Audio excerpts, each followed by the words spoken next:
nation now. I'm Pradeep Nambiar. With this, we talk about the news affecting the nation, Maharashtra and Mumbai. And as they say in every system, there is a conflict between abiding law and arbitrary power.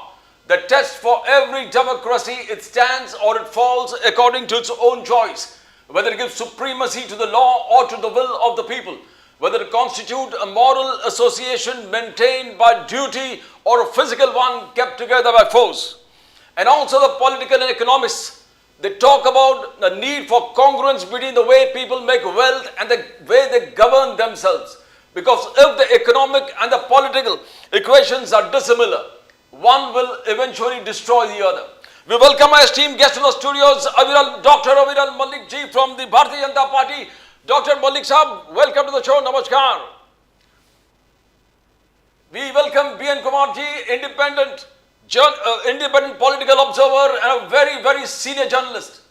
Welcome to the show, B.N. Kumar Sahab. नमस्कार. B.N. Kumar साहब, आपका independence कुछ लोग कांग्रेस के पूछ रहे थे, ये तो लगता है हमारा कांग्रेसमैन है. He's a Congress spokesperson more than independent journalist. and this call has come from the AICC. From the AIC, they inquired about you. The way they heard the way you speak. Great. मैं बताता हूँ उसका कारण क्या है. Dr. Aviral Malik ji, आज राहुल गांधी जी visited Uttar Pradesh. He visited Hariom Valmiki ji के घर में गए थे. हरिओम वाल्मीकि जी के घर में गए थे. बाहर आके राहुल गांधी जी ने कहा, ये जिस प्रकार दलित शोषण, माइनॉरिटीज, दलित पे जिस प्रकार से अत्याचार हो रहा है यूपी में, और उन्होंने कहा कि वाल्मीकि जी के फैमिली को आपने कन्फाइन करके रखे. Doctor Aviral Malik, the Yogi government has confined Hariom Valmiki family. They not allowing the movement. उनके साइड सिस्टर को मेडिकल ट्रीटमेंट चाहिए था, वो नहीं मिल रहा है. Is it true? इस राहुल गांधी के चार्जेस जो है डॉक्टर अविरल मलिक, क्या सच है? दलित शोषण, दलित उत्पादन, how do you see that, doctor Malik? जी देखिए, जहां तक विषय पर्टिकुलरली गरीब पीड़ित शोषित वंचित दलित आदिवासी महिला युवा बेरोजगार संघ सबके हित के लिए काम करने का, सबके हितों की रक्षा करना और सबके हितों को सुनिश्चित करने का, तो हमारी पार्टी निश्चित रूप से डंके की चोट पे सबके हितों को सुनिश्चित करने का काम अभूतपूर्व तरीके से निश्चित ही कर रही है. इसमें कोई दो राय, कोई कंफ्यूजन किसी रूप में मैं समझता हूं कि नहीं है. और उसके साथ साथ पर्टिकुलरली अगर बात कर ली जाए जिस तरीके से विषय है राहुल गांधी जी का, तो राहुल गांधी जी, मैं सोचता हूं ये पूर्ण रूप से राजनीति करने का काम कर रहे हैं. जनता को भ्रमित करने का प्रयास कर रहे हैं, जनता को गुमराह करने का प्रयास कर रहे हैं, दलितों के ऊपर राजनीति करने का काम कर रहे हैं. दलितों के कद्दे पर रखकर बंदूक चलाना ये बंद करें, दलितों का अपमान करना बंद करें. दलितों के हक की बात इन्हें करनी चाहिए. दलितों के हक के लिए इन्होंने कौन से फैसले लिए वो बताने चाहिए. पीसी करके 60 साल इस देश में इनकी सरकार थी, कौन से फैसले इन्होंने दलितों के हित में लिए. और जहां तक दलित के हित का विषय है, दलित के हित का सवाल है, तो पर्टिकुलरली बात कर लेनी चाहिए. पर्टिकुलरली जब इनकी सरकार मनमोहन सिंह जी के नेतृत्व वाली रही, 2014 से पहले 2004 से 2014 तक कौन सा विकास दलितों का हुआ इन्हें बताना चाहिए, कौन सी स्कीम्स चलाई गई ये बताना चाहिए. और उसके साथ साथ इन्होंने तथ्यों पे बात करनी चाहिए, तो मैं समझता हूं कि अच्छा रहेगा. और 60 साल इनकी सरकार रही, इन्होंने तो कहा था गरीबी हटाएंगे. यही गांधी परिवार गरीबी हटा रहा था. 1971 में स्वर्गीय श्रीमती इंदिरा गांधी जी ने 1971 में गरीबी हटाओ का नारा दिया था. फिर इंदिरा जी गरीबी हटाती रही, स्वर्गीय राजीव जी गरीबी हटाते रहे, सोनिया जी गरीबी हटाती रही. अब ये राहुल जी, प्रियंका जी गरीबी हटाने की बात करते हैं, और इनके कई प्राइम मिनिस्टर्स गरीबी हटाने की बात करते रहे, गरीबी हटाते रहे. पीवी नरसिम्हा राव जी की पूरी सरकार रही, गरीबी हटाते रहे. उस सरकार के दौरान भी डॉक्टर मनमोहन सिंह साहब की 2 सरकारें रही, उसमें भी गरीबी हटती रही. और 5 साल विशेष राजीव गांधी जी की सरकार रह ली थी. 1971 में इंदिरा जी ने कहा था, तो 1971 की अगर बात कर ली जाए तो 77 तक एक्सटेंड हो गया था उनका टेन्योर इमरजेंसी लगा के. तो 77 तक इंदिरा जी की भी रही, और फिर से दोबारा आई 1980 में, 84 तक रही. 31 अक्टूबर 1984 तक जब उनकी हत्या कर दी गई, तब तक वो प्रधानमंत्री थी इस देश की. तो मैं समझता हूं इन्हें बताना चाहिए कम से कम, ये गरीबी हटाने का जो फॉर्मूले की ये बात करते हैं, ये गरीबी हटाओ करते रहे. कौन सी इन्होंने गरीबी हटाई जो आज तक नहीं हटी? और इनकी गरीबी हमेशा हटी रही, कभी गांधी परिवार के आसपास गरीबी नहीं फटकी.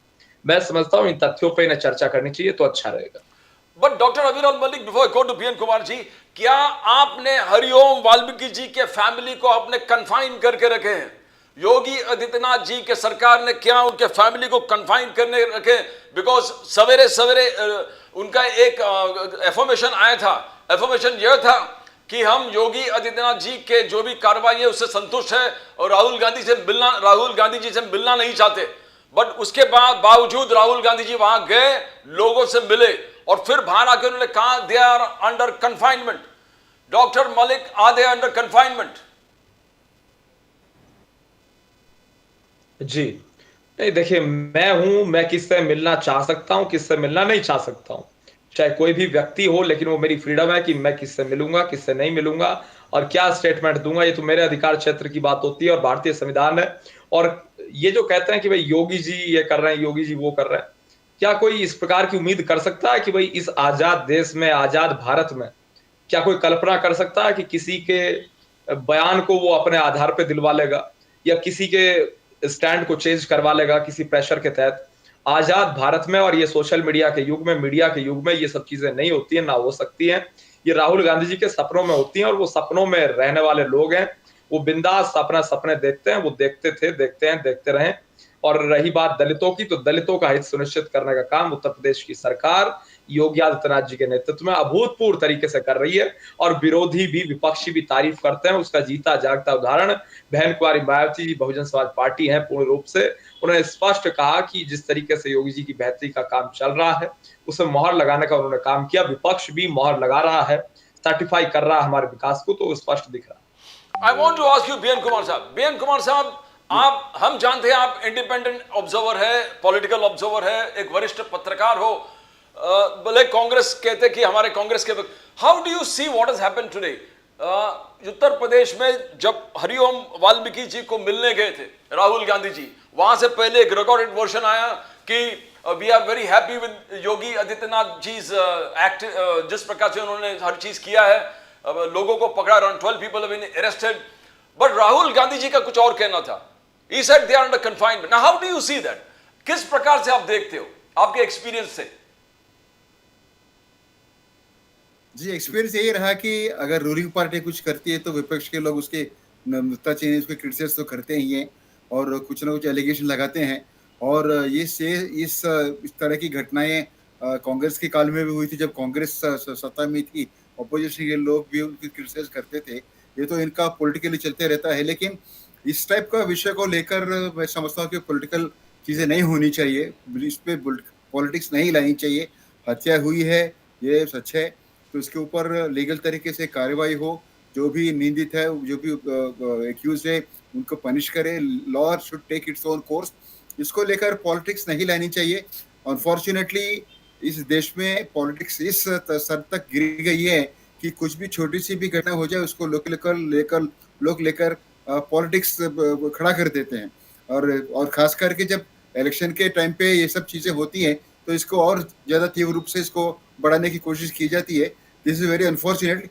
मैं समझता हूँ व्यक्तिगत रूप से ऐसे चीज़, इस तरह के पॉलिटिकल गेम्स नहीं खेलनी चाहिए, भले कांग्रेस हो या बीजेपी हो या दूसरी कोई भी पार्टी हो। But you know one thing, आज नया चीज मोदी साहब ने आज कहा कि यू आर एनवायरमेंटलिस्ट भी है, आपने एनवायरमेंट प्रोटेक्ट करने के लिए बहुत सारे अभियान, जो कैंपेन शुरू कर दिए थे। नवी मुंबई में भी आपने कैंपेन किए थे, मोदी जब आ रहे थे नवी मुंबई एयरपोर्ट का इनॉग्रेशन के लिए। आज मोदी जी ने कहा कि हमारे the blue economy, the ocean economy, blue ocean economy is going to be the new drive. वहां से जबरदस्त एम्प्लॉयमेंट क्रिएट होगा, जनरेट होने वाला है वहां पर। बोलिए उसके, उस पर आप कुछ टिप्पणी करना चाहोगे? क्या ये पोटेंशियल एनवायरमेंटल हजार्ड होगा या you see opportunities there like prime minister Modi sees? It's a huge opportunity. In fact Maharashtra में तो इस चीज को ऊपर जिसको लेकर काफी सारे योजना भी की गई थी। They have done survey, they have done the come out with project reports. आज नहीं, मैं 4-5 साल पहले, इनफैक्ट कोविड से पहले ही मैंने इसके चीज के बारे में सुना था।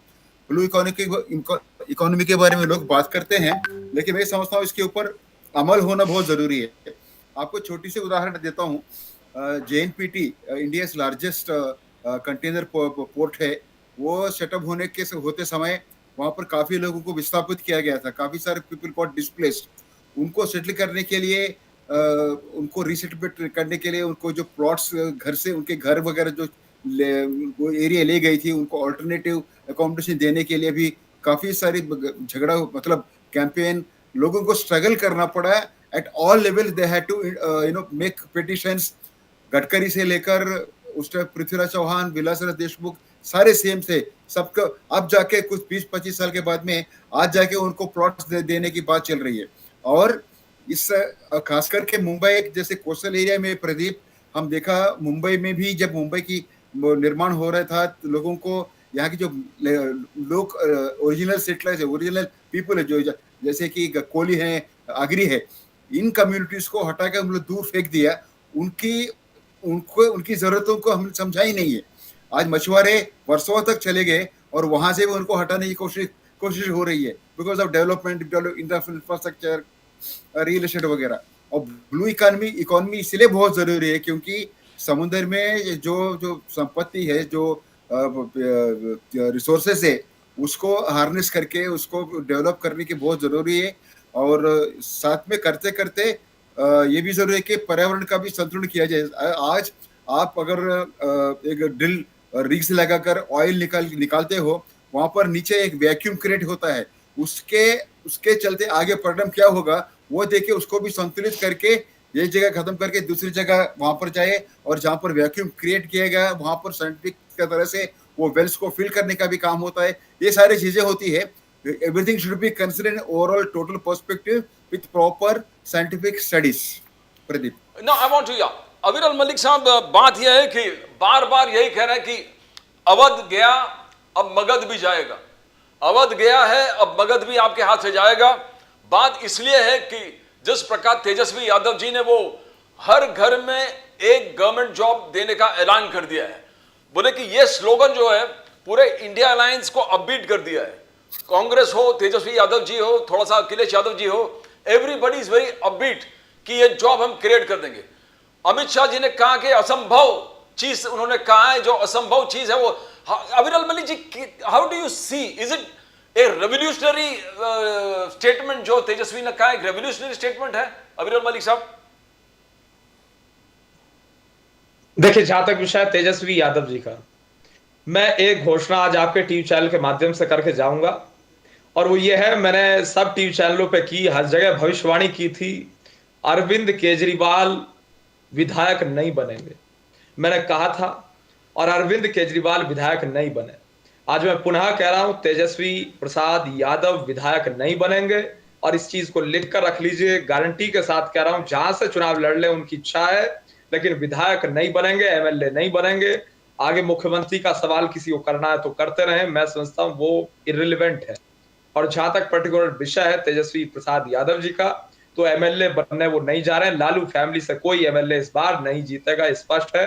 मैंने कहा था अरविंद केजरीवाल विधायक नहीं बनेंगे, वो विधायक नहीं बने। और क्योंकि ग्राउंड रियलिटी ये है कि जनता इन लोगों के साथ नहीं है, जनता इन लोगों को नकार चुकी है, जनता इन लोगों से किसी रूप में सेटिस्फाइड नहीं है। जनता स्पष्ट रूप से जानती है कि ये लोग जातिवाद, परिवारवाद, भ्रष्टाचार, गरीबी, बेरोजगारी, इसको बढ़ावा देने का काम करते हैं जब भी सत्ता में आते हैं। गुंडागर्दी, अपराध, माफिया राज, क्राइम रेट इंक्रीज होता है, तो सबने देखा पलायन बढ़ता है। और पर्टिकुलर निश्चित ही पलायन बढ़ेगा, जब क्राइम रेट इंक्रीज होगा तो पलायन निश्चित रूप से बढ़ेगा, क्योंकि क्राइम रेट इंक्रीज होने के बाद कोई प्राइवेट सेक्टर इन्वेस्टमेंट नहीं आएगा, और विकास नहीं होगा तो प्राइवेट सेक्टर इन्वेस्टमेंट नहीं आएगा।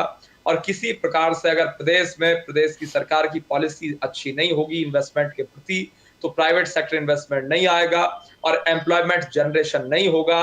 जब एम्प्लॉयमेंट जनरेशन नहीं होगा तो अनएम्प्लॉयमेंट ऑटोमेटिकली रेज होगा, आगे बढ़ेगा, और निश्चित रूप से अनएम्प्लॉयमेंट के कारण और एम्प्लॉयमेंट की तलाश में निश्चित ही पलायन होता है, होता रहा है।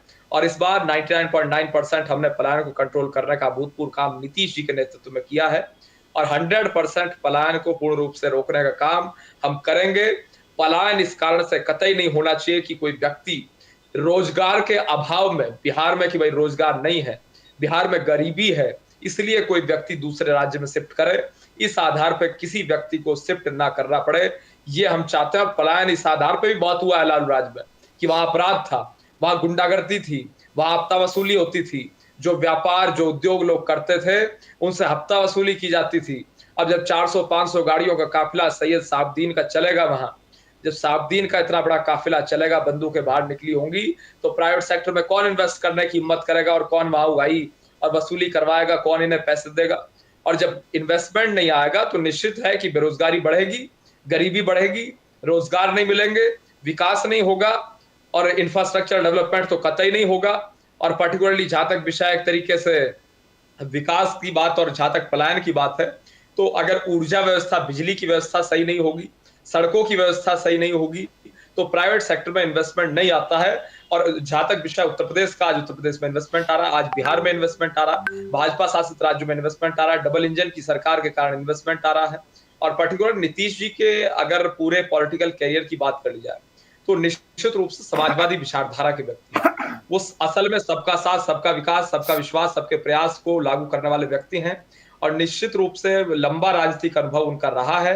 और पर्टिकुलरली नीतीश जी के इतिहास की अगर बात की जाए, चाहे चरण सिंह जी के साथ काम करने की बात हो, या लोहिया होने की बात हो, या जयप्रकाश नारायण जी के आंदोलन से जुड़ने की बात हो, या छात्र आंदोलन से निकलने की बात हो, तो निश्चित ही उनका लंबा पॉलिटिकल करियर रहा और उस पॉलिटिकल करियर का लाभ बिहार की जनता को मिल रहा है और उनकी स्वच्छ और साफ ईमानदार छवि का लाभ मिल रहा है।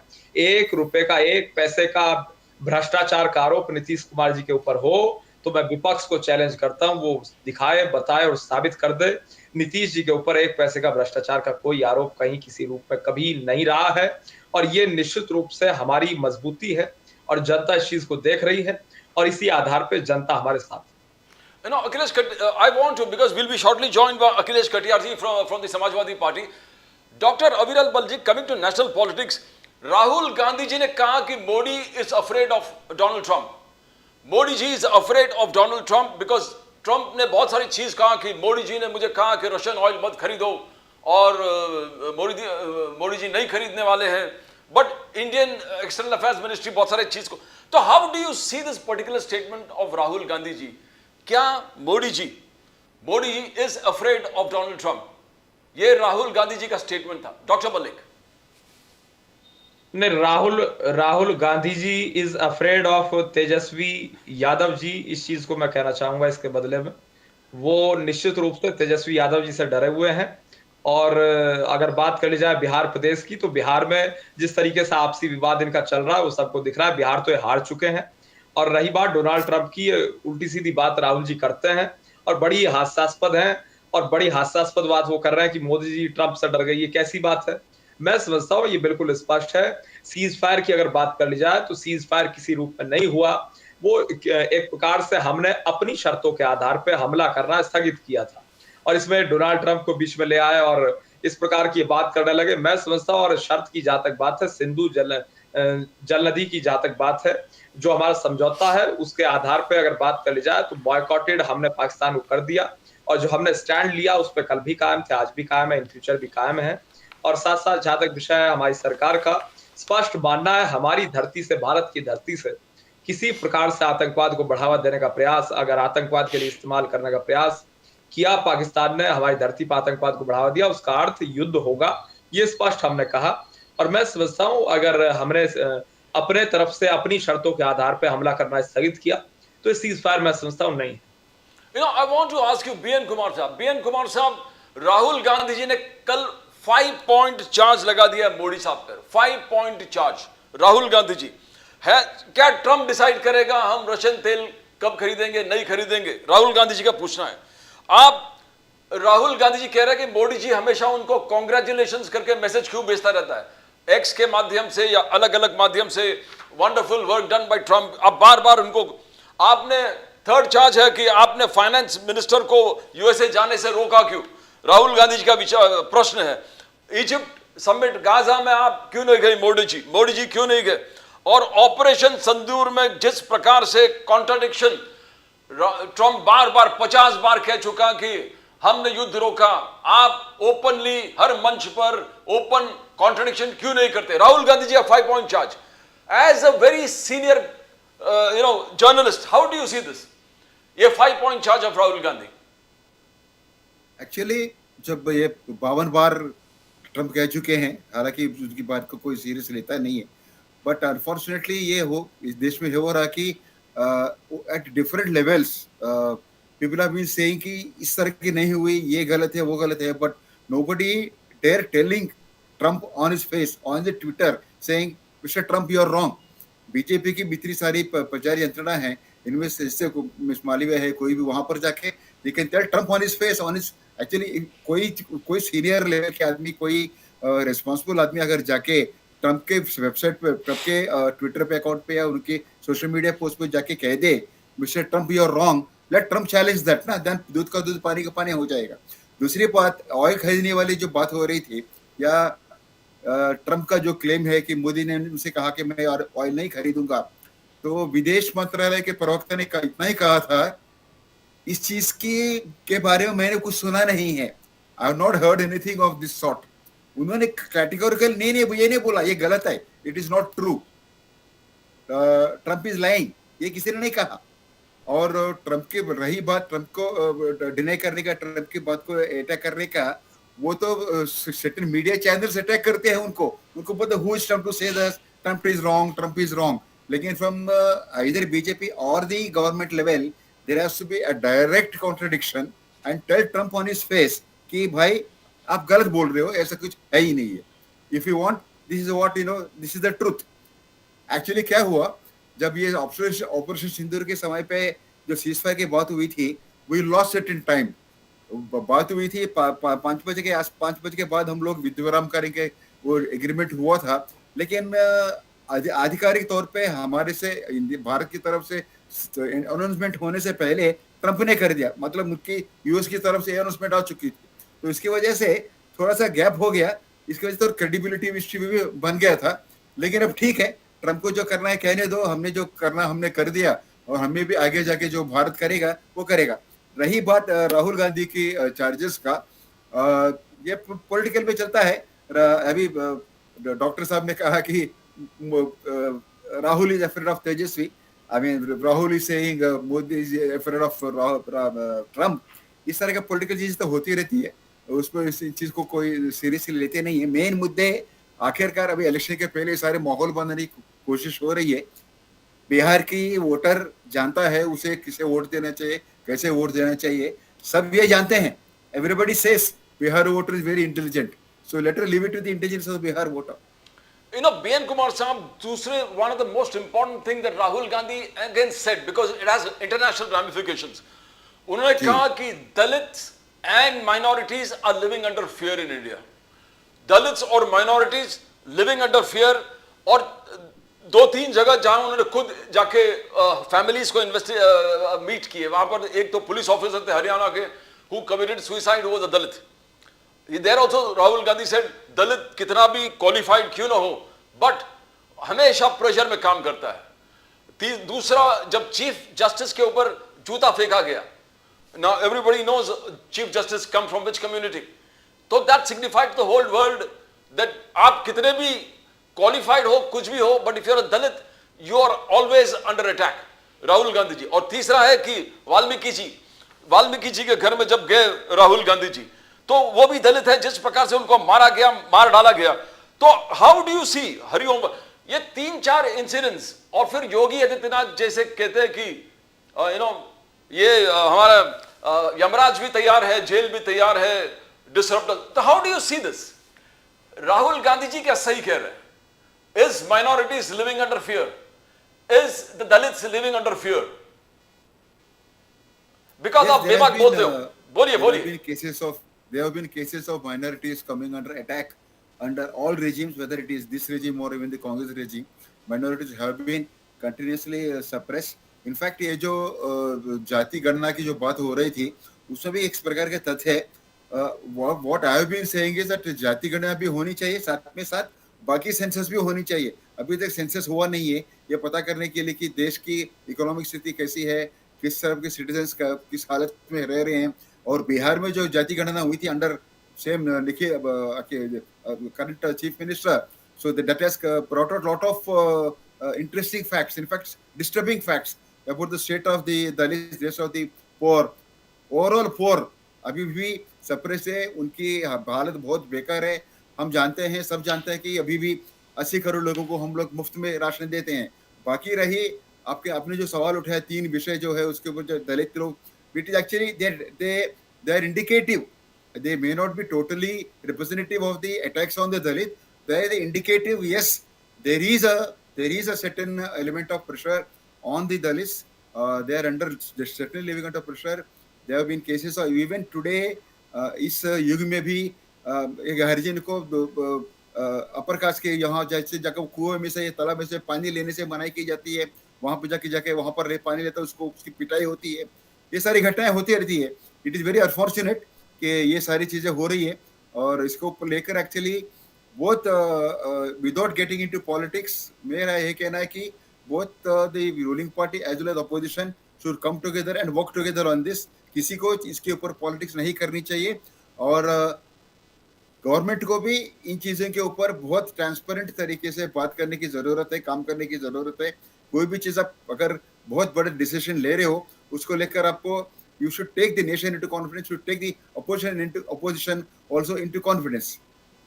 डॉक्टर अविरल मलिक साहब राहुल गांधी जी जिस प्रकार से एक व्यू बना रहे हैं नॉट ओनली इस देश में but engineering but also across the world, across इस देश में नहीं बल्कि पूरे दुनिया में एक व्यू बना रहे हैं कि यहां minorities are unsafe, Dalits are unsafe.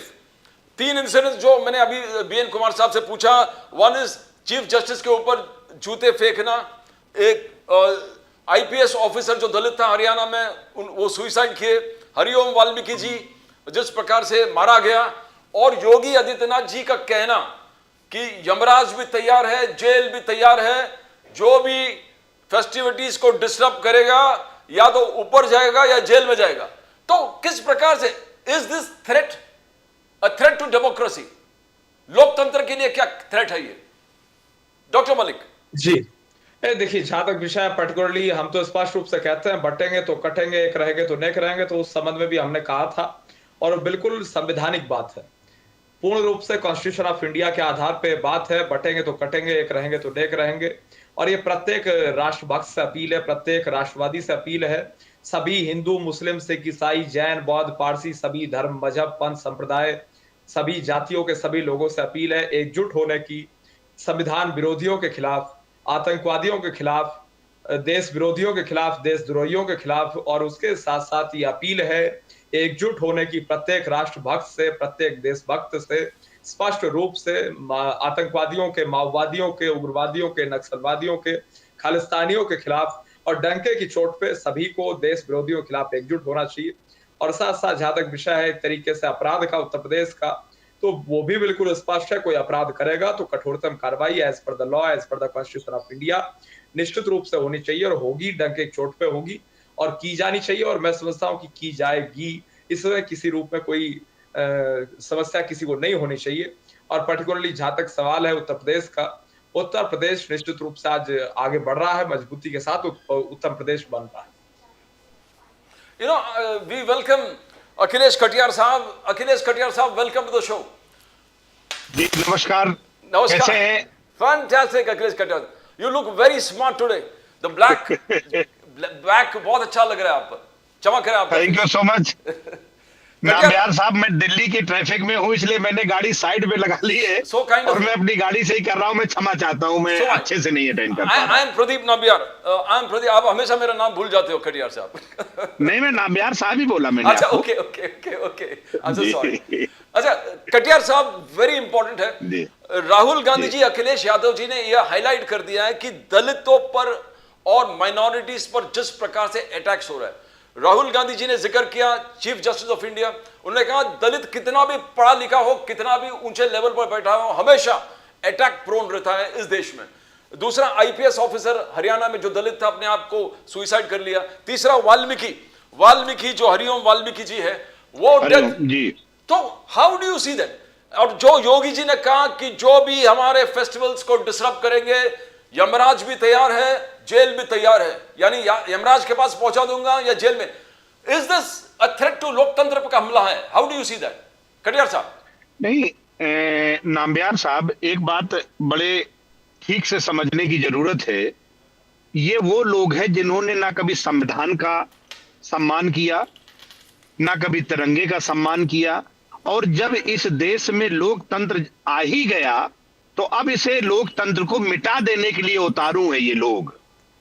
आप डंके की चोट पे ही करेंगे, बंदूक की नोक पे करेंगे, क्योंकि बेसिकली आपके दिमाग में, आपके व्यवहार में, आपके जैन में एक मानवता, एक भाईचारा और एक ऐसी प्रक्रिया जो सबके लिए हो, वो आपके जहन में आ ही नहीं सकती है। आप किसी को भी कहेंगे डंके की चोट पे साफ कर देंगे, क्योंकि न्याय व्यवस्था पे तुम्हें भरोसा नहीं है, आपको लोग, आप संविधान पे भरोसा नहीं है, जुडिशरी पे आपको भरोसा नहीं है, तो आप तो डेफिनेटली आप यमराज से भी बात करें, जेल पे भी बात करें। उत्तर प्रदेश का इतना बुरा हाल है साहब, देश में सबसे ज्यादा अपराध, अगर कहीं बोले 66,000 अपराध महिलाओं के खिलाफ है जो दर्ज किए हैं उत्तर प्रदेश में, ये एनसीआरबी का डेटा है। पूरे बड़े अपराधी उत्तर प्रदेश के जो है भारतीय जनता पार्टी में, दलितों पे चारों तरफ अत्याचार है। लेकिन आप यमराज को भी बुलाएंगे, जेल में भी भेजेंगे। आप तो जिन लोगों ने अपराध नहीं किया था उनको भी 2-2 साल जेल में रख के आपने उनकी जमानत नहीं दी, उनकी बेल एप्लीकेशन स्वीकार नहीं करी। तो ऐसे लोगों के हाथ में नामबियार साहब सत्ता है, जिनका ना भरोसा लोकतंत्र में है, ना भरोसा संविधान में है। जब ये जिस देश का तिरंगा बना तो उसे अशुभ बताते थे, जब इस देश का संविधान बना उसका विरोध करते थे। तो ये वो लोग हैं, सत्ता उनके पास चली गई है, जिनके जहन में ये जो मिजाज है ये लोकतंत्र का, इनके साथ सूट नहीं करता। नामबियार साहब, आज अखिलेश यादव जी ने कहा यहां योगी राज यानी भैंस और भेड़िया राज, भैंस और भेड़िया राज, ये लोगों को समझा देंगे what does Akhilesh Yadav ji mean? Katiyar sahab. Nambiar साहब, ये जो माननीय अखिलेश यादव जी ने कहा, भेड़िए का काम क्या है? किसी कमजोर पे अटैक करना, उसे मार देना। ये जो व्यवस्था सिंबॉलिक है, यहाँ पे जो माननीय मुख्यमंत्री जी की जाति है वो किस तरीके से आक्रामक है, हरिओम के साथ देखा ना आपने। ये कौन लोग हैं? क्या इन्हें इंसान की श्रेणी में रखा जा सकता है? एक निहत्थे आदमी को इतनी निर्ममता के साथ कोई हत्या कर दे, आप उसे किस श्रेणी में रखेंगे? ये लोग भेड़िए से भी ज्यादा खतरनाक है। और वो लोग कहते हैं हम तो बाबा के लोग हैं साहब, हम तो बाबा के लोग हैं, हम पे क्या है? तो इस समय उत्तर प्रदेश में रियल जंगल राज है। बड़ी जो माफिया है, हर जिले में एक माफिया सक्रिय है। सारा एकदम चरमराई हुई व्यवस्था है उत्तर प्रदेश की, लेकिन इन लोगों को उससे कोई फर्क नहीं पड़ता है, ना इनके कहीं मिजाज में है, ना इनके कहीं एजेंडे में है कानून व्यवस्था। You want to reply to that, Dr. Malik? Dr. Aviral Malik ji, you want to respond that before I go to BN Kumar साहब? Dr. Malik बोलिए, you heard कटियार साहब। जी देखिए, उत्तर प्रदेश की जहां तक बात है, निश्चित रूप से उत्तर प्रदेश की सरकार, योगी जी की सरकार बेहतरीन तरीके से कार्य कर रही है और निश्चित रूप से किसी प्रकार से कोई अपराध ना बढ़े, इसकी विशेष रूप से प्रमुखता के साथ चिंता की जानी आवश्यक भी है और चिंता की भी जा रही है। और पर्टिकुलरली इस चीज को सर्टिफाई बहन कुमारी मायावती जी जो कि विपक्ष में है, बहुजन समाज पार्टी जो कि विपक्ष की एक पार्टी है, वो भी इस चीज को सर्टिफाई कर रहे हैं, मोहर लगाने का काम कर रहे हैं कि हम निश्चित रूप से दलितों की, पीड़ितों की, शोषितों की, वंचितों की, गरीबों की चिंता करते रहे हैं और जिलावार हर नागरिक की हम चिंता पूर्ण रूप से उत्तर प्रदेश में कर रहे हैं, ये स्पष्ट है। और जहां तक विषय किसी भी आरोप का जो कि भारतीय जनता पार्टी के ऊपर लगाया जाता है, वो तथ्यहीन, बेबुनियाद और निराधार, बिना कहे इसलिए हो जाता है, बिना कहे ये है क्योंकि उसके साथ एविडेंस नहीं दिया जाता है आरोप लगाने वालों के द्वारा। तो मैं समझता हूँ एविडेंस के आधार पर बात करना अत्यंत आवश्यक है। और पर्टिकुलरली उत्तर प्रदेश की जहां तक बात है, उत्तर प्रदेश अगर चलेगा तो कॉन्स्टिट्यूशन ऑफ इंडिया के आधार पर चलेगा, भारतीय संविधान के आधार पर चलेगा, न्याय व्यवस्था के आधार पर चलेगा, जुडिशरी के आधार पर चलेगा, कानून के आधार पर चलेगा और पूर्ण रूप से मजबूती के साथ उत्तर प्रदेश निरंतर आगे बढ़ता रहा है और बढ़ता रहेगा। B N Kumar ji, I want to ask you, अभी जो कटियार साहब ने जो कहा, डॉक्टर मलिक ने जो कहा, how do you see Mayawati praising Yogi Adityanath? Mayawati praising Yogi Adityanath कह रहा है कि I admire the political honesty of Yogi Adityanath. Now what ये जो पीडीए का इक्वेशन, अखिलेश यादव जी, अखिलेश कटियार जी वो पीडीए का इक्वेशन लेकर जबरदस्त तरीके से यूपी में काम कर रहे हैं. डू यू थिंक मायावती का ये statement will disturb that PDA equation? B N Kumar sahab. जो Mayawati wants to stay politically relevant, उसको तो उस न्यूज में सुर्खियों में रहना जरूरी है for her to be relevant in her politics, because her polity has been totally marginalized. पिछले चुनावों में उनका कुछ ये नहीं बढ़ा था, तो I think it is she's trying to get back into limelight. So this is one of the ways, being from coming from the particular community, so she has to say support. So obviously she can't be supporting Congress alliance. So and Akhilesh Yadav. So I think she's finding it tough to stay politically relevant. She's trying her. She's actually testing waters, according to me. अभी देखते हैं उनकी community में, उनके party में इसकी प्रतिक्रिया किस तरह से हो. ना अखिलेश यादव जी, सॉरी योगी आदित्यनाथ जी का कहना है कि नया उत्तर प्रदेश है, नया उत्तर प्रदेश है जहां डेवलपमेंट जबरदस्त तरीके से है, local to global, expressway to airport, world class infrastructure, export double हो गए. कटियार साहब के जो राज थे उसे डबल हो गए आज के दिन में एक्सपोर्ट्स. तो 2.2 इंक्रीज इन एक्सपोर्ट. तो द फैक्ट्स जिस प्रकार से योगी आदित्यनाथ जी कह रहे हैं, you think that he is giving a better regime out there? आपका इंडिपेंडेंट व्यू क्या है? एक ही उसका आपको सामने मिसाल देखनी चाहिए, मतलब प्रूफ देखनी चाहिए. जितने सारे इंफ्रास्ट्रक्चर डेवलपमेंट हो रहा है, एक्सपोर्ट्स बढ़ रहे हैं, हम इतने सारे क्या कहते हैं कि ग्लोबल कॉन्क्लेव्स करते हैं, इतने सारे हजारों लाखों करोड़ रुपए की लागत की यहाँ पर एमओयू साइन होती है, सब सारी चीजें ठीक है, that's okay for headline management. और काफी सारे क्या नाम है, हाईवेज में भी टूटना भी शुरू हो गया था ना, खड्डे पड़ना भी शुरू हो गया था हाईवेज का, वो एक बात है. दूसरी बात, अगर इतना सारा इकोनॉमिक डेवलपमेंट हो रहा है, उसका ओवरऑल इकोनॉमी पे, देश का, राष्ट्र का, यूपी का इकोनॉमी पे उसका असर पड़ा का. जैसे कि वो पहले बिहार की बात चल रही थी, पलायन रोकने की बात करेंगे, यूपी से लोग, गरीब आदमी बाहर जाना बंद हुआ क्या, उसके स्टैटिस्टिक्स बताए, उसके तथ्य बताए. और ये जो 80 करोड़ लोगों को जो हम लोग मुफ्त में राशन बांटते हैं, वो यूपी में उस तरह का राशन बांटने का स्कीम कितना तक कम हुआ है. अगर यहाँ पर रियली इंफ्रास्ट्रक्चर डेवलपमेंट हुआ तो उसका कुछ साइक्लिक चेन इफेक्ट कुछ हुआ कि नहीं, ये सारी चीजें भी सामने आनी चाहिए ना. सिर्फ इस तरह के क्लेम्स करके क्राइम को कंट्रोल करेंगे, इंफ्रास्ट्रक्चर डेवलप हो रहा है, एक्सपोर्ट्स बढ़ रहा है, अल्टीमेटली आम आदमी के ऊपर, मैन इन द स्ट्रीट, गरीबी के ऊपर, इसके ऊपर कुछ इफेक्ट पड़ा क्या, इसके ऊपर कुछ इंडिपेंडेंट केस स्टडी हुआ क्या, ये भी देखने की जरूरत है. प्रदीप, मैं कटियार साहब, कैग रिपोर्ट कह रहा है कि 1.03 लाख करोड़ कैपिटल एक्सपेंडिचर योगी आदित्यनाथ सरकार ने किया. बोरोड मनी, एक जबरदस्त क्रिएशन ऑफ एसेट्स क्रिएट कर रहे हैं, डेवलपमेंट काम में इस्तेमाल कर रहे हैं. CAG report, UP number 1 state है among 28 states of India. CAG report के हिसाब से योगी आदित्यनाथ, नया Uttar Pradesh, local to global, expressway to airport, world class infrastructure, exports doubled. किस प्रकार से देखते हो ये स्टेटमेंट्स? क्या अखिलेश यादव जी का एलिगेशंस को गलत ठहराता है? कटियार साहब,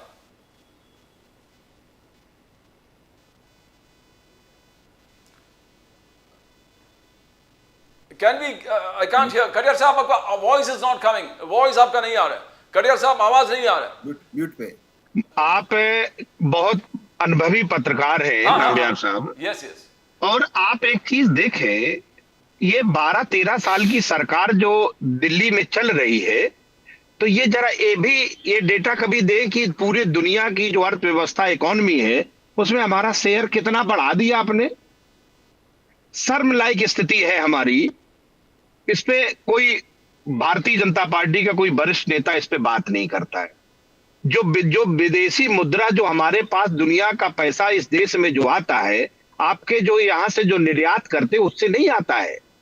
जो यहां से गल्फ कंट्री, मुस्लिम देशों में जो भारत के मजदूर मजदूरी करके जो वो पैसा कमाते हैं, वो अपना देश में बेचते हैं. उसका रेशियो कितना है, ये जब बताते हैं तो हमको लगता है कि बस यही हाल है। जो इस देश में हमने क्या इंडस्ट्रीज में हमने कितना तरक्की किया, मैन्युफैक्चरिंग सेक्टर में हमने कितना विकास किया, इन 14 सालों में कितने बड़े ब्रांड आपने इंटरनेशनल कंपनियां खड़ी की, जिसका देश में डंका बजे, दुनिया में डंका बजे। तो हम जो 12-13 साल की जो सरकार चली है, इनकी घोषणा तो ट्रंप करता, ये जवाब देने की हालत में नहीं है साहब।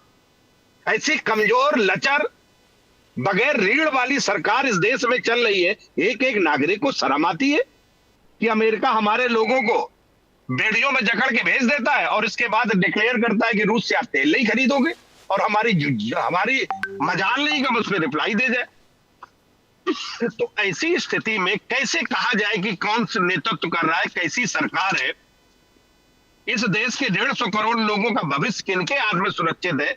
मान सम्मान स्वाभिमान का क्या हाल है? तो ऐसी स्थिति में किसका जवाब देना प्रदीप जी? बड़ी बुरी स्थिति है। कटियार साहब, इளைयराजा एक साउथ के एक बहुत बड़ा म्यूजिक डायरेक्टर है, बहुत बड़ा म्यूजिक डायरेक्टर है। इளைयराजा ने आज कहा कि मोदी जी के राज में जो डेवलपमेंट वर्क उन्होंने किया, आप नोट डाउन कीजिए, और पूरे जितने प्राइम मिनिस्टर है अलग जितने भी बने हैं, उन सब का डेवलपमेंट वर्क्स आप एक साइड लिखिए, आपको मालूम पड़ेगा मोदी जी ने ये 11 साल में कितना काम किया है। Is it exaggeration? क्या ये एग्जैगरेशन है कटियार साहब?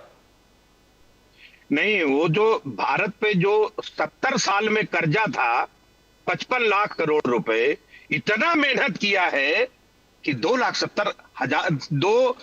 करोड़, 2.25 लाख करोड़ पहुंचा दिया। ये कोई आम बात है? ये कोई ऐसे ही आधे कर देगा प्रदीप जी? इसके लिए बड़ी मेहनत करनी पड़ी भाई मोदी जी को। जो 70 साल में सारी सरकारों ने लिया था, उसका 5 गुना मोदी जी अकेले उठा लाए। तो बड़ा मेहनत का काम किए हैं वो। इसको सराहना चाहिए, आम भारतीय को सराहना चाहिए इस बात को। Doctor Aviral Malik ji, you heard Katiyar साहब, यू हर्ड डॉक्टर मलिक जी। अखिलेश यादव जी ने कहा पहले भी $1 ट्रिलियन इकोनॉमी के बाद योगी आदित्यनाथ जी कर रहे हैं, बट 37,500 रुपीज पर कैपिटा डेप्ट है हर इंसान पर उत्तर प्रदेश के। फर्टिलाइजर शॉर्टेज है, भैंस और भेड़िया राज है, भैंस और भेड़िया राज है। अखिलेश यादव जी ने आगे जाकर कहा fake encounter, caste based politics, bias. Doctor Malik, you want to reply to Katiyar sahab? जी देखिए, जहां तक विषय है एक तरीके से हमारी सरकार का, चाहे उत्तर प्रदेश में हो, किसी अन्य राज्य में हो, देश में हो, पूर्ण रूप से जहां हमारी सरकार आती है वो निश्चित ही वहां से भ्रष्टाचार ऑटोमेटिकली समाप्त हो जाता है, गरीबी समाप्त होती है, और उसके साथ साथ रोजगार क्रिएट होते हैं, स्वरोजगार के अवसर बढ़ते हैं, और पूर्ण रूप से प्राइवेट सेक्टर के लिए इन्वेस्टमेंट के अवसर खुल जाते हैं, और साथ साथ सड़कों के जाल बिछाने की बात हो, लॉ एंड ऑर्डर को सही करने की बात हो, या फिर स्टूडेंट्स के हित की चिंता करने का विषय हो, हेल्थ सेक्टर हो, एजुकेशन सेक्टर हो, एग्रीकल्चर सेक्टर हो, किसान की बात हो, या फिर एक तरीके से अल्पसंख्यकों को आगे बढ़ाने, मजबूत करने का विषय हो, हिंदू मुस्लिम सिख ईसाई सबके लिए काम करने का विषय हो। निश्चित रूप से जब उत्तर प्रदेश में योगी जी की सरकार आई, 2017 में सरकार बनते ही सर्वप्रथम हमने फैसला लिया एंटी रोमियो स्क्वाड को बनाने का। एंटी रोमियो स्क्वाड की घोषणा के बाद एंटी रोमियो स्क्वाड से सबसे ज्यादा पीड़ा किसे हुई, किसने एंटी रोमियो स्क्वाड की खिलाफत की, उस विषय पे मैं जाना नहीं चाहूंगा, लेकिन सब जानते हैं। और पर्टिकुलरली जहां तक बात है 2017 की, हमने वायदा किया था स्पष्ट रूप से अपने घोषणा पत्र में, और हमने उसको पूर्ण करने का काम किया। हमने कहा था 1-1 लाख रुपए का ऋण माफ लघु एवं सीमांत किसानों का उत्तर प्रदेश के भीतर डंके की चोट पर पहली कैबिनेट बैठक में किया जाएगा, और निश्चित रूप से माननीय योगी जी के नेतृत्व में पहली कैबिनेट बैठक में उत्तर प्रदेश के सभी लघु एवं सीमांत किसानों का एक आदेश पर एक साथ ऋण माफ करने का काम 1-1 लाख रुपए तक का किया गया, और निश्चित ही पूरे उत्तर प्रदेश का किसान उससे धन्य हुआ, और निश्चित रूप से उत्तर प्रदेश के किसानों को बल मिला। और जहां तक विषय एक तरीके से योगी आदित्यनाथ जी के नेतृत्व का, तो योगी जी पूर्ण रूप से हर क्षेत्र का विकास कर रहे हैं। 75 के 75 जनपदों का, 403 की 403 विधानसभा सीटों का, और उसके साथ साथ 80 के 80 लोकसभा क्षेत्रों का विकास पूर्ण रूप से इक्वली हो रहा है। और ज्यादा विकास उत्तर प्रदेश में मुसलमानों का हो रहा है। मुसलमान का इसलिए हो रहा है क्योंकि मुसलमान का पहले विकास नहीं हुआ और मुसलमानों को शिक्षा देने की चिंता किसी ने नहीं की। मुसलमानों को किसी प्रकार से आगे बढ़ाया जाए इसकी किसी ने चिंता नहीं की। और जहां तक बात है मुसलमानों की विशेष रूप से, तो आवास योजना का लाभ भी सबसे ज्यादा मुसलमानों को मिला, क्योंकि पक्का मकान किसी ने देने की उन्हें चिंता नहीं की। किसी ने चिंता नहीं की कि उनके बच्चे किसी प्रकार से आने वाली पीढ़ियां शिक्षित हों, आगे बढ़ें, वो कलम पकड़ने का काम करें। और उसके साथ साथ सबसे ज्यादा शौचालय जो बने वो भी मुसलमानों के घर में बने, जो पक्के शौचालयों का निर्माण हुआ। और साथ साथ जहां तक विषय मुसलमानों का, विपक्ष ने सोचा कि मुसलमान उनकी जिंदाबाद करता रहे और दरिया बिछाने का काम उनके जनसभाओं में करता रहे। लेकिन हम चाहते हैं कि मुसलमान के हाथ में, हर बच्चे के हाथ में कंप्यूटर हो, लैपटॉप हो, शिक्षित हो और पूर्ण रूप से अपने पैरों पर खड़ा हो, अपने तरीके से आगे बढ़े, right to freedom of speech हो, पर्टिकुलरली सारे फंडामेंटल राइट्स उसके पास मौजूद हों, गरीब के पास मौजूद हों। और उसके साथ साथ जहां तक विषय मुसलमानों का, मुसलमानों को समझाया गया कि अगर बीजेपी आ गई तो उन्हें खा जाएगी, लेकिन बीजेपी आई तो उनका विकास हो रहा है। बीजेपी आई तो उनके घर तक उज्ज्वला योजना से लाभ हुआ, उनके घर में जनधन योजना से लाभ हुआ, उनके घर में एक तरीके से अन्य योजनाओं से, जनधन योजना के साथ साथ अटल पेंशन योजना हो, या फिर एक तरीके से बैंक खाता खुलवाने का विषय हो, या पर्टिकुलरली सब्सिडीज की बात हो, उज्ज्वला योजना, मुद्रा योजना हो, स्वरोजगार की बात हो, तो निश्चित रूप से आज मुसलमानों का निश्चित ही लाभ होगा। कुमार साहब, बीएन कुमार साहब, आपने कटियार साहब भी सुना, आपने डॉक्टर मलिक का भी सुना ना। क्या जो मलिक साहब कह रहे कि बीमारू स्टेट पहले था कटियार साहब के राज में, अखिलेश यादव जी के राज में, आज नंबर 2 इकोनॉमी इस देश में हो गया, पूरे देश में, उत्तर प्रदेश। उन्होंने कहा कि पहले माफिया टेंडेंसीज था, माफिया टेंडेंसीज, आज Uttar Pradesh safe for business है। बीएन कुमार साहब, आप एक वरिष्ठ पत्रकार हो, आपका अच्छा नॉलेज है, क्या यह माफिया टेंडेंसीज खत्म हो गया?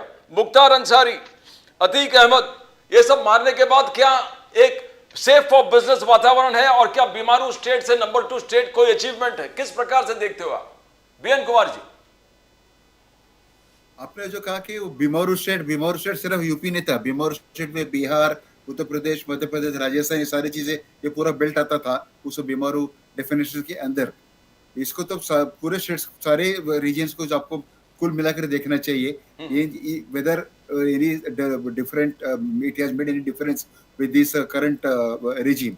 और रहा यूपी का लॉ एंड ऑर्डर का सिचुएशन, इसके ऊपर मुझे ज्यादा इतना नॉलेज नहीं है, मिस्टर कटियार शायद उसके ऊपर ज्यादा उसके ऊपर रोशनी डाल सकते हैं।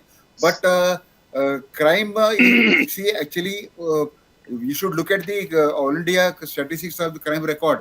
ऐसा नहीं कि सिर्फ एक ही स्टेट का चीफ मिनिस्टर के क्लेम के ऊपर आपको जाना चाहिए, तो उसके ऊपर आपको क्लियर कट ये मिलेगा कि whether UP which was on top once upon a time, what rank it has come to.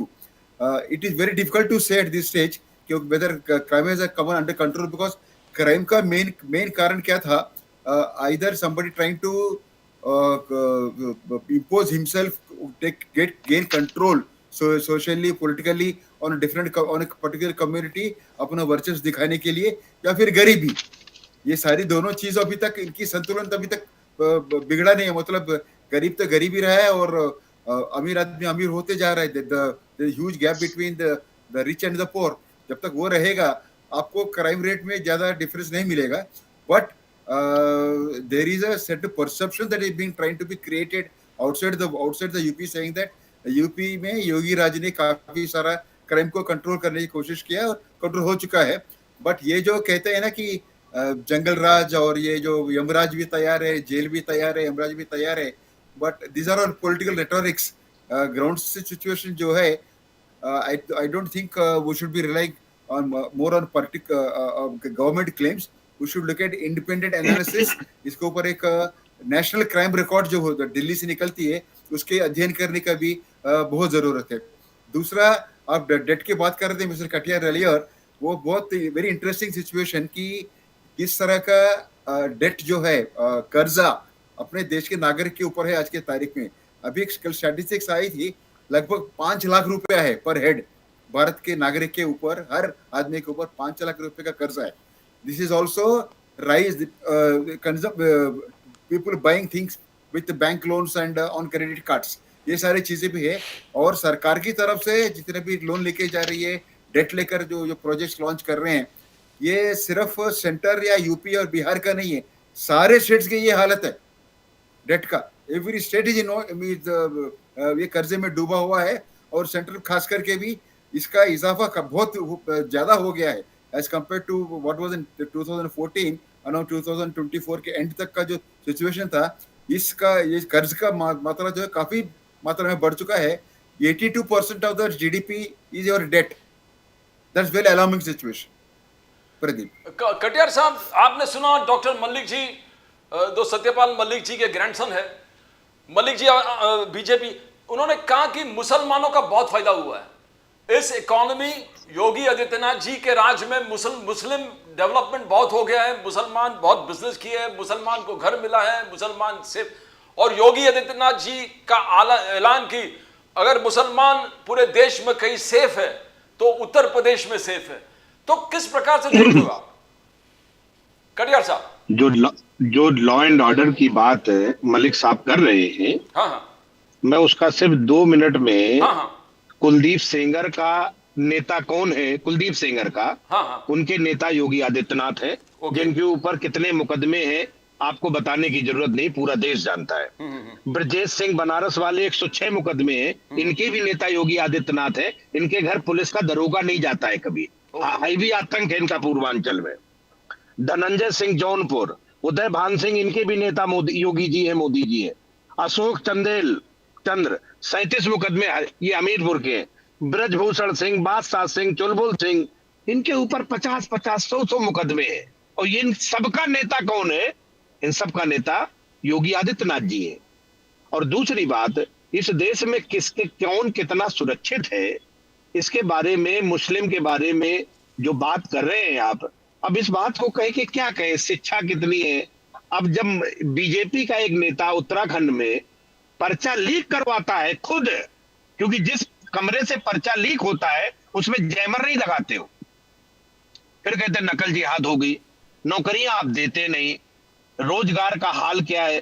किसान के नामबियार साहब 4 दिन पहले एक किसान को खाद लेने के लिए लाइन में लगा था, उसको लाठियों से मार मार के मार डाला उसको पुलिस ने। ये है योगी सरकार। 4 लोग सर फटे हुए खून से लहूलुहान घूम रहे थे, उन्हें खाद नहीं मिल रही है। ये स्थिति आज आके खड़ी हो गई है उत्तर प्रदेश में। इसलिए मेरे नेता माननीय अखिलेश यादव जी ने कहा कि भेड़िया उत्तर प्रदेश में घूम रहे हैं।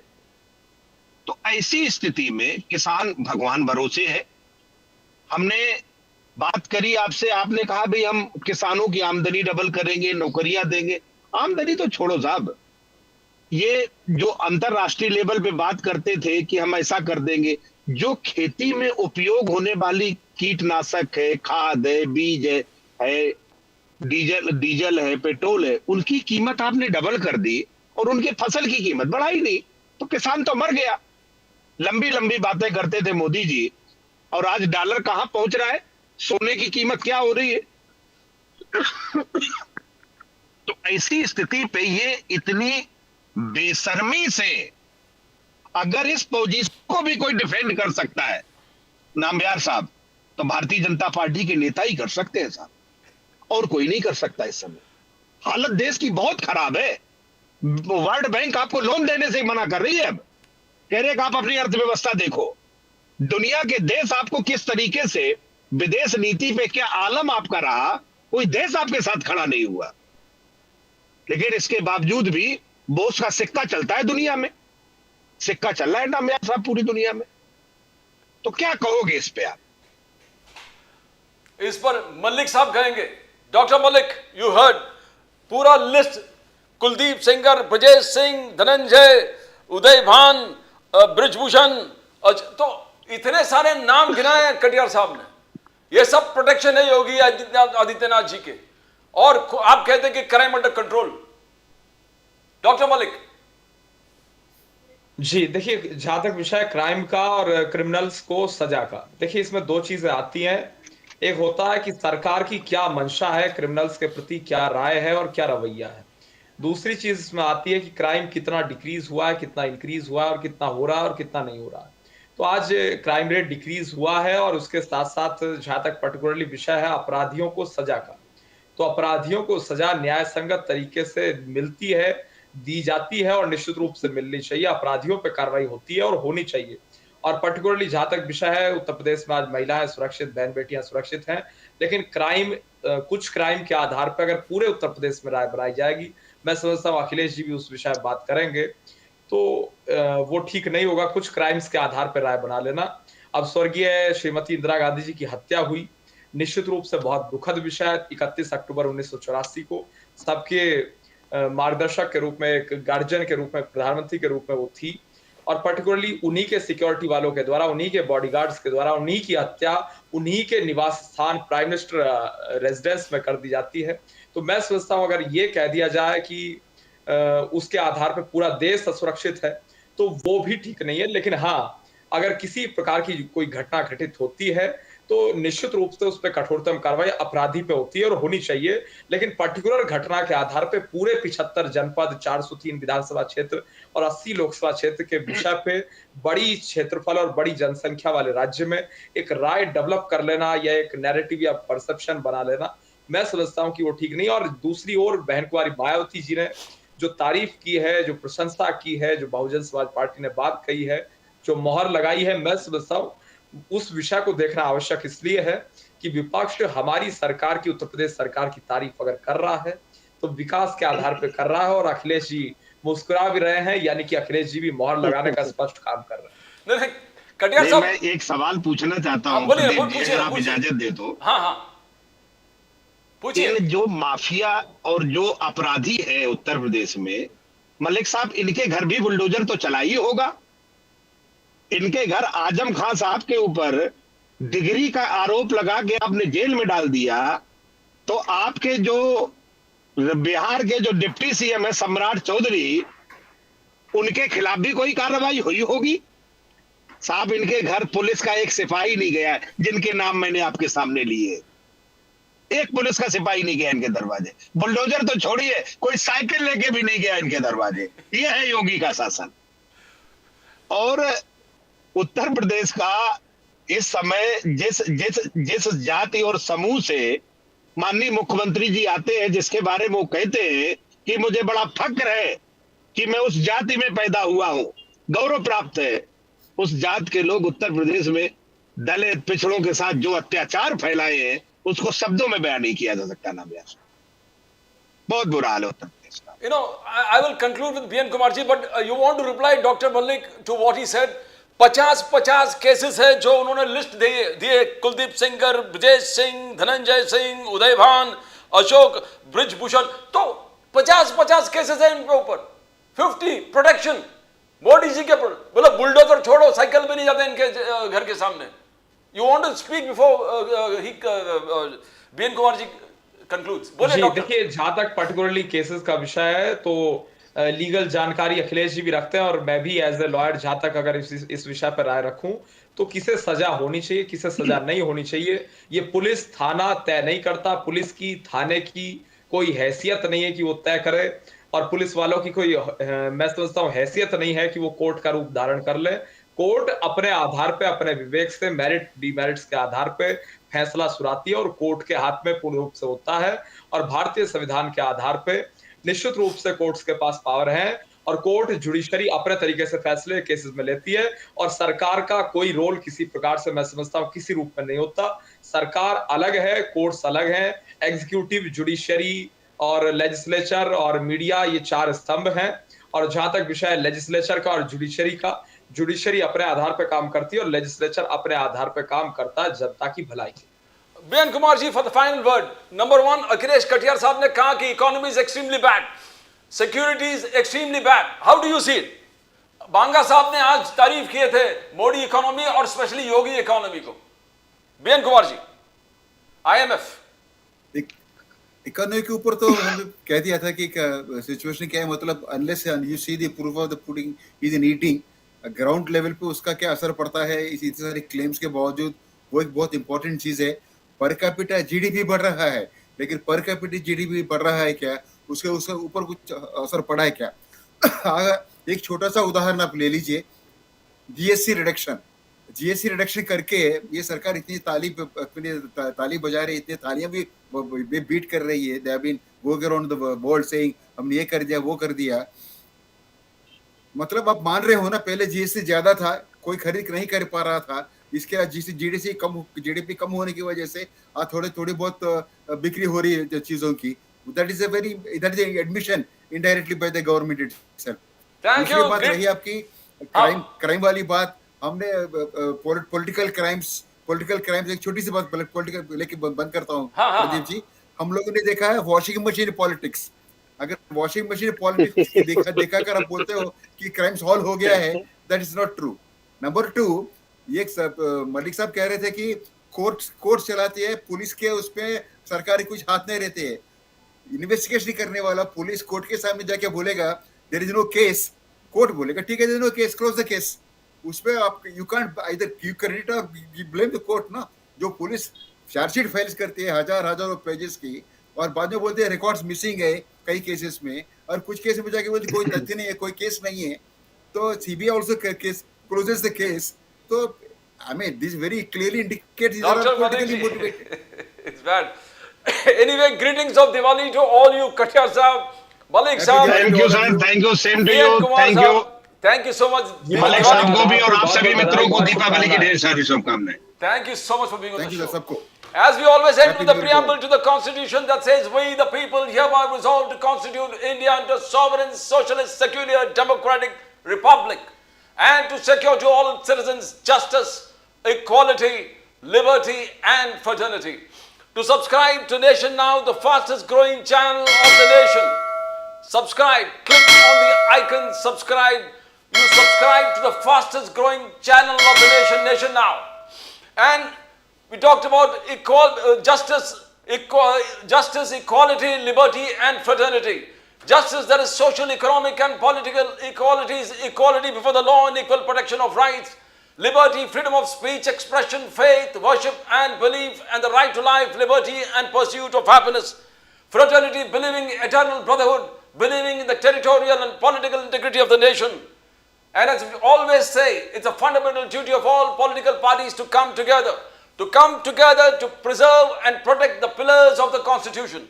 Because if the pillars of the Constitution are safe and secure, the Republic survives. If the Republic survives, the people of the Republic survive, and the Constitution survives. That's all from Pradeep Nambiar. Nation Now will come again tomorrow with more news from the center, Maharashtra and Mumbai. Till then, it's bye for now.